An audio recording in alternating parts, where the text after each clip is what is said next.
So guys, today we're here with a quick breakdown of the This Week in Destiny article for this week. Main things that I go over are congratulating the world's first race team for Salvation's Edge, going over Grandmaster Excision, which comes out next week, some Xur stuff, and a whole lot more. So we'll jump into all of it here in this video. But before we do, as always, if you're going to enjoy, be sure to leave a like and hit that subscribe button if you haven't done so already, as it's free to do and helps me out here a ton.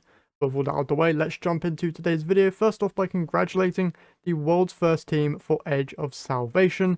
Insane raid, the longest raid race that's ever happened, beating that of Last Wish, which is absolutely incredible. So congratulations to all of them. If you want to read quite a long interview going over stuff that the team did during the race, you can read all of that there. But moving on, you have Grandmaster Excision. This is the 12-player activity mission that was released upon the raid's completion, and they're going to be adding a Grandmaster mode to it next week. They don't go over what the reward will be, but they do say that it will be totally worth it, so that'll be interesting to at least jump in and see how that goes. A 12-player Grandmaster activity sounds very interesting, so that should be quite cool. Next, talk about Echo's stuff with the release this week, so if you haven't jumped in and played the new content, you can do that. And then they talk about Xur's changes, which I did make a separate video going over, but we can briefly cover it all here. He's now got like his own vendor reward tracks, and he now sells actual good items, including catalysts, exotic armor, some vendor engrams from other vendors, and just a whole load of other exotic stuff, including a load of exotic weapons, exotic armor pieces, legendary weapons as well. I've heard as well that he can also drop past red borders from other seasons, so if you're missing out there, that might be a good shout.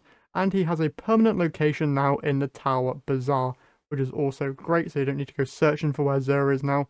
He'll always be in the tower, which is awesome. And then they talk Trials of Osiris, which returns this week and has the summoner waiting for those who go flawless. And then they also talk about a new currency called Osirian Ciphers, which I believe are kind of the Trials of Osiris version of the Nightfall Ciphers, probably used for focusing.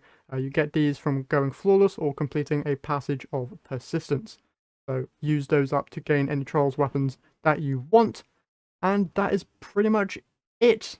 Rat King ornament, if you want that. There's a whole load of known issues. If you're running into anything, be sure to look at this list and see if it is known. And yeah, that's it. If you want to read all the stuff that I briefly skimmed over here, you can find a link to this article in the description. But that's it from me here today. So if you've enjoyed, leave a like, subscribe, and I'll catch you guys in the next one.